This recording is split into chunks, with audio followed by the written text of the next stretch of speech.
It is only a thought, and a thought can be changed. Louise Hay. Hey guys, and welcome to today's video where we're going to look at how to change a negative thought and emotion into a positive one so that we can be in charge of our neurochemistry. So today I'd really like to, I'd like us to have a thought conversation about neurochemistry within the brain. I think we all can agree now that, I don't know if you agree, if you disagree with Louise Hay, that we are not our thoughts. It is only a thought, and a thought can be changed. And this is really important because we know that our thoughts are multifaceted. There are so many different ways of looking at it. And one of the ways of looking at our thoughts is the understanding that actually what they are neurochemicals.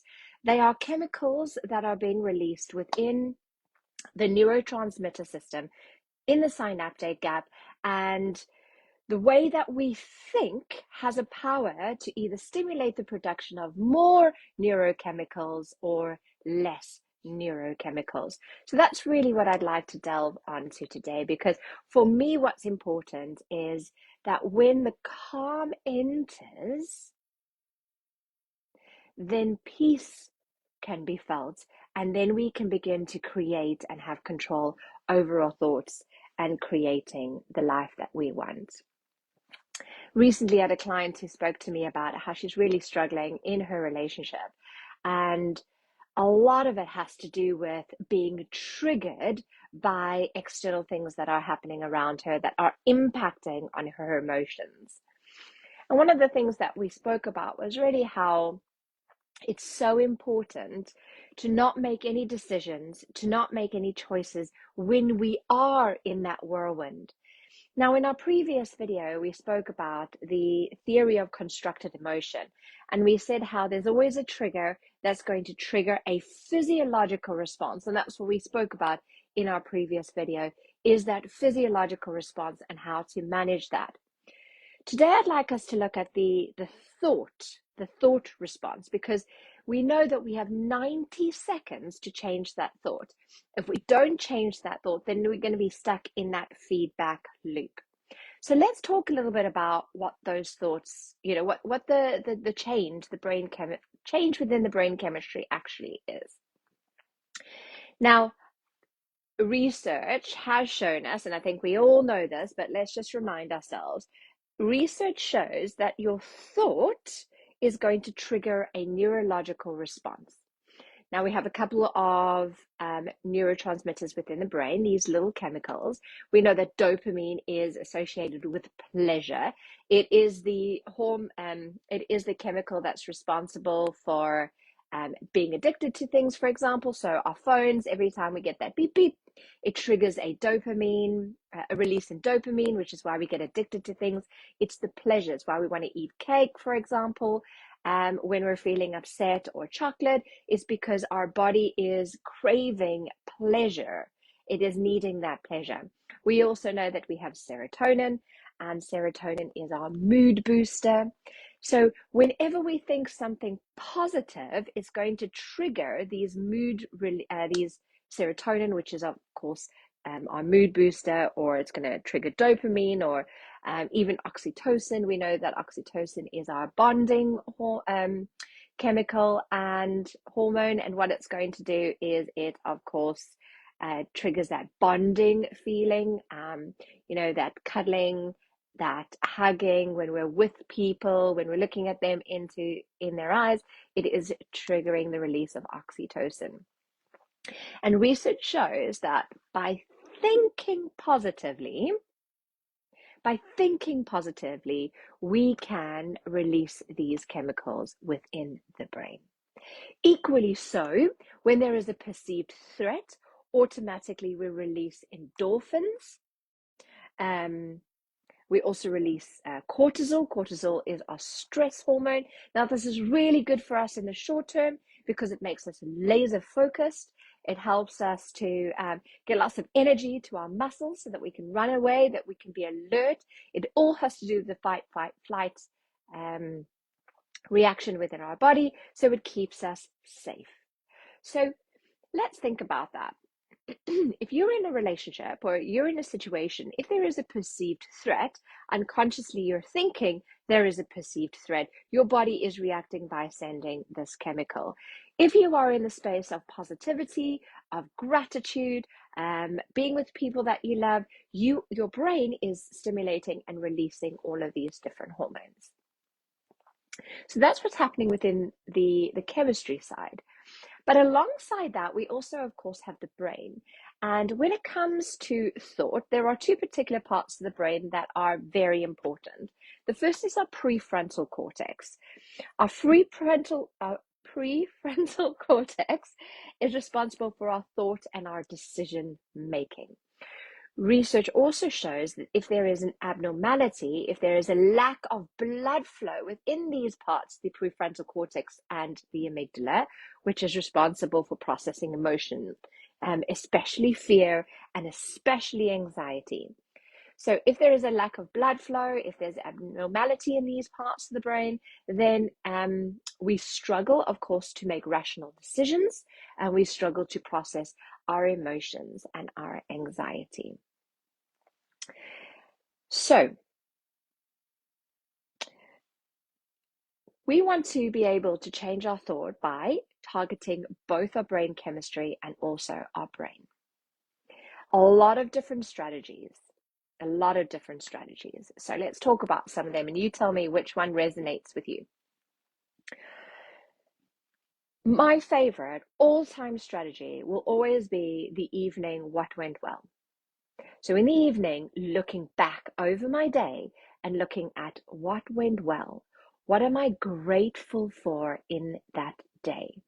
Yes, thankful for, but gratitude, as we know, is even deeper. You're feeling the gratitude of who you are and what you experienced and what you deserve. It's all the worth and the value. It's a lot deeper than just being grateful. So looking back over your day, so that what you're doing is you're sleeping in that space of gratitude. You're sleeping in that positivity. So at night, unconsciously, your brain is not releasing all of those chemicals unconsciously. You are releasing those positive ones. And research also shows that even if there is an abnormality in your brain, even if you're under releasing these hormones or these chemicals, or over stimulating them, we can create homeostasis. Now, so the first strategy is what went well. I love it. Also, I wake up, and these are all Dr. Amen strategies. If you want to delve deeper into the, kind of the chemical, the scientific side of it, I am by no means a biochemist or specialize in it. I just, do my research. I'm passionate about the subject, which is why I'm sharing it with you. But Dr. Amen, I highly recommend that you follow and you look at some of his videos. He delves deeper into because he's a psychiatrist and he scans brains and, all of that stuff. So we can change it. So what went well?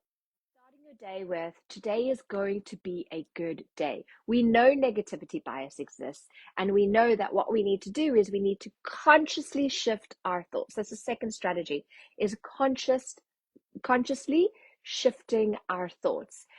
Negativity bias, 7 to 1, we need to think 7 positive things to 1 negative. That's the impact that 1 negative thought, 1 release of our cortisol, that we need 7 positive to counteract the impact of cortisol within our body. So second strategy, of course, we know the 5, 4, 3, 2, 1 strategy. You stop, you take a breath, and you count 5, 4, you take 5 deep breaths, 3, 2, 1. Allowing the calm to enter, because we need to be able to engage our prefrontal cortex and our amygdala before making decisions. Does that make sense? Are you with me so far? Let's digest that for a bit whilst I have a sip of coffee. Also a great way for me to ground myself, taking a sip of coffee. You are taking a deep breath in, aren't you? And you're releasing. you're swallowing. So drinking water when you're feeling stressed is also a really great way for you to realign and recenter yourself. Mindfulness is a really great strategy. If you look at if you look in the description, you'll see that I've linked to a mindful run or a mindful walk. I've done something different. Instead of doing a meditation this time around, linking with the video, you've got a mindful walk or a mindful run. Because mindfulness is also a really great way to shift our brain. Something interesting that I also found out is that within the brain, especially the prefrontal cortex and amygdala, we have a chemical called the endocannabinoid. Now, these endocannabinoids, very interestingly, are the chemicals that reduce stress, and they create a state of contentment. Their function is to create homeostasis within the body. Now, when I think homeostasis, I'm thinking being balanced. I'm thinking returning to a natural equilibrium where there's not too much cortisol, there's not too much serotonin, dopamine. We are reaching a balance. And we know that this is what all of our drugs, our SSRIs try and do. All of that, I take something called Adreset, which is supposed to be a natural product that brings the body back into a balance so you're not releasing too much cortisol. All of that is to create a balance. Now, I leave this last tip to the very last moment because for me, if there was one thing I could change about myself, well, the first would be that I stopped thinking because I overthink everything. As you know, my brain is just constantly thinking. I wish I could take a break sometimes. But the one thing that really works for me, and research shows, if you do nothing else, you do this, and that's exercise. Research shows that 3 hours of exercise every day has massive impacts on your brain chemistry. Exercise it creates a balance. It releases dopamine, it releases serotonin. Research shows that it also releases these endocannabinoids. So automatically what exercise is doing is it's rebalancing the chemistry within your body. So what has been resonating with you? Share in the comments below. I'd love to know. What has resonated with you the most? And also, what tip and what strategy are you going to try? I always want to try exercise. I try it. I'm trying to do my weights. I'm trying to do running. But I'm also trying to just be in the flow, which is why I've created this mindfulness exercise guided meditation for you. Because even if it is walking, it is about, really beginning to shift those thoughts and understand that we actually do have control over our thoughts. 90,000 thoughts that we have a day, Dr. Joe Dispenza says 90% of those are thoughts that we have always had, often since we were from the age of about 6, 7. So we really want to be taking control of the thoughts that we have because it does have a massive impact in our brain chemistry. So what has resonated with you and what strategy are you going to be looking at?